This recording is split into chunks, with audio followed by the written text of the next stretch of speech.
Greetings, welcome back to PinkOddBird. Today I'm here to show you how I made these Halloween shaker cards. They're the perfect little thing that you can pop a fun and festive note in to send off to your friends for this Halloween season.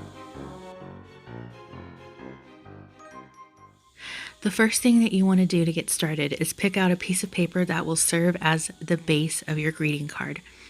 I decided to make small cards, so mine are going to be 5.5 inches tall, and then you want to cut this piece down to 7 inches so that when you fold it in half, it'll be 5.5 by 3.5.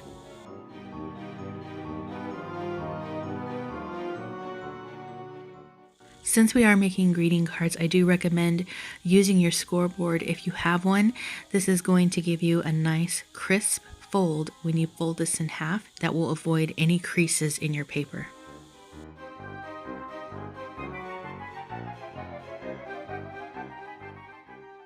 What I have here is an off print that didn't work out from my printer. Keep this in mind because this paper will be relevant later. I'm just going to use this plain cardstock as the background for my shaker. I cut it down to 3 inches by 5 inches, and you can see what we're left with is a really nice border around the card.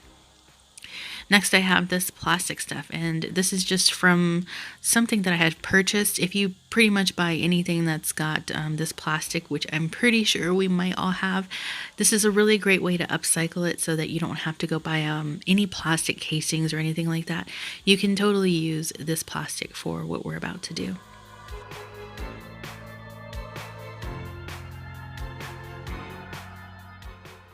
Since we're dealing with this plastic medium, I do recommend using a tape adhesive, so you can use any kind of double-sided tape or red tape or anything like that.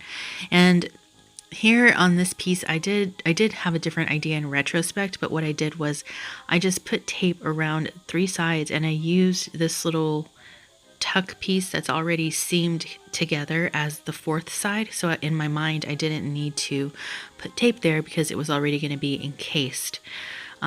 You'll see later on in this video that I have a different way that you can do this so that you don't have to use plastic on both sides of your cardstock. So next I'm taking some of these, what I like to call kind of like story time stickers. They come with like lots of little pieces and parts, and you can kind of make a little image story out of these stickers. So that's what I'm using for the background on my cardstock.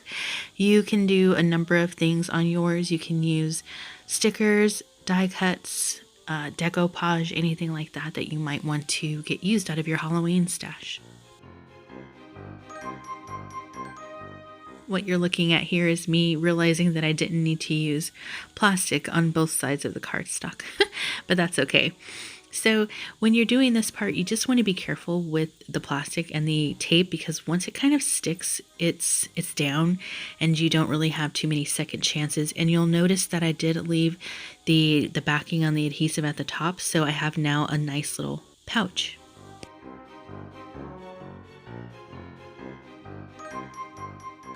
Now is the fun part where you get to start pulling out all of these fun little bits and pieces. Here I have confetti. You can use glitter, sequins, anything like that. I didn't use the white ghosts because my background is white, so you can just pick things that look the best with your background.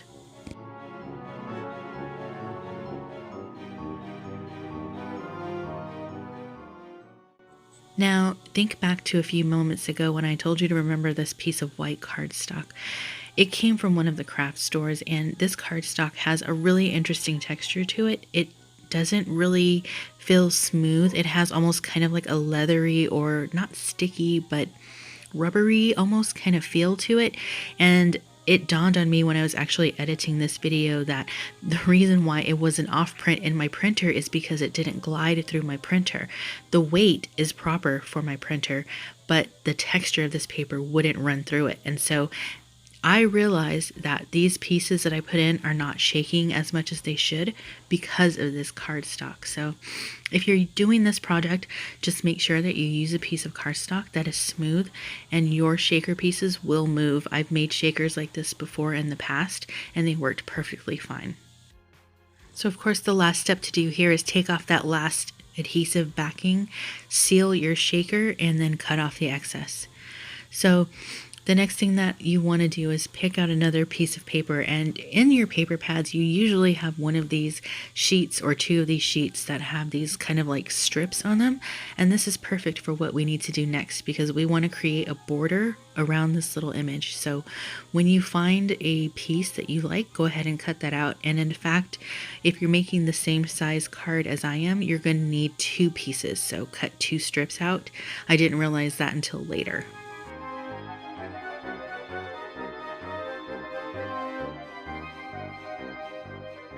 To adhere your strips down to your plastic, you do want to stick with your tape type of adhesive. It's just going to stick better to this plastic than I think glue would. So I didn't measure my pieces out at the beginning. You can do that before you put your adhesive on, or you can do it after. It's up to you. There's no real rhyme or reason. You just want to get these stuck down.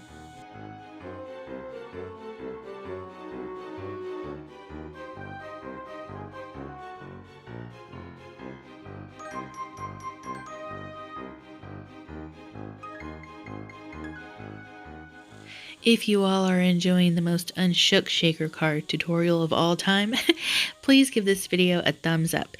And if you plan to shake it like a Polaroid picture and make some of these for your spooky loving friends, leave a comment down below and let me know. I'm sure we have a lot of friends who are pulling out their Halloween decorations as we speak, and they would love to add these to their celebration.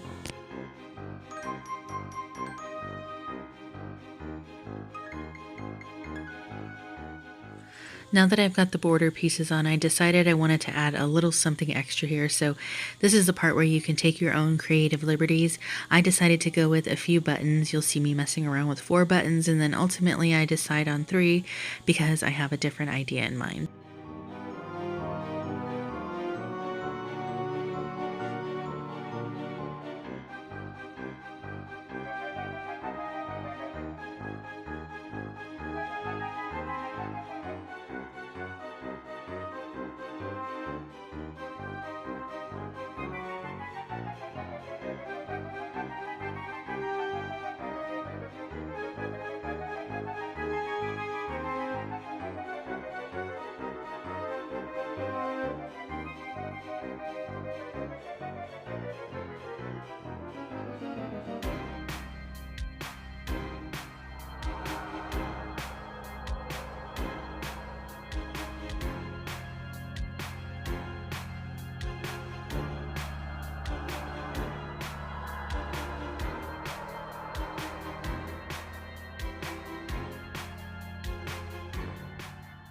Now to finish off this little card, I thought that it needed some kind of sentiment, so I went in with my Tim Holtz clippings. If you don't have these, that's okay.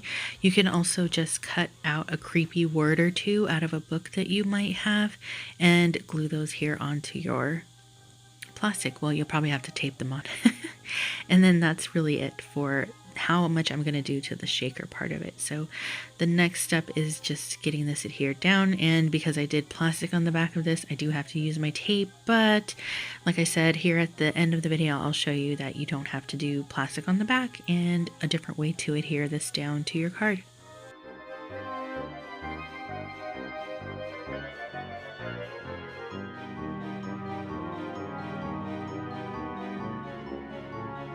So that's mostly it for this card, but if I could borrow a few more moments of your time, please, I would just like to show you a few more little tips from the second card that I made. The first thing I wanted to say is you can use a smaller piece of cardstock on the front of your shaker if you want more of the paper to show, or if you plan to add different sentiments to the front of your card, like you'll see me do here at the end. And the second thing here is the plastic. Instead of using the plastic on both sides, what I did was I just cut the plastic off, and I'm going to do the same process where I add tape all around the perimeter and only remove 3 sides so that I leave a pocket for myself.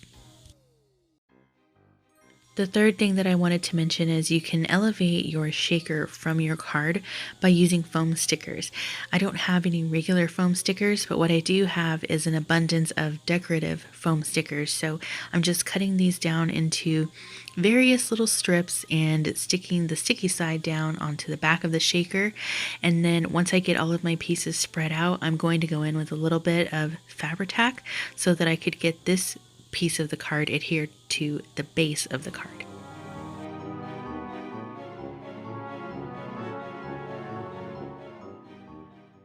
So as you can see on the profile view here, what you're left with is a really fun dimensional shaker card, and I think it's so cute. Both of these cards are really cute, and they'll both fit inside of any envelope that you have or that you make perfectly fine. If any of you would like to give this a try and would like me to see, be sure to tag me by using PinkOddBird either here on YouTube or on Instagram so that I don't miss what you guys are making. That is going to wrap it up for me for now. Be sure to stay tuned because you never know what direction this odd flock of ours is heading into. And until next time, toodaloo.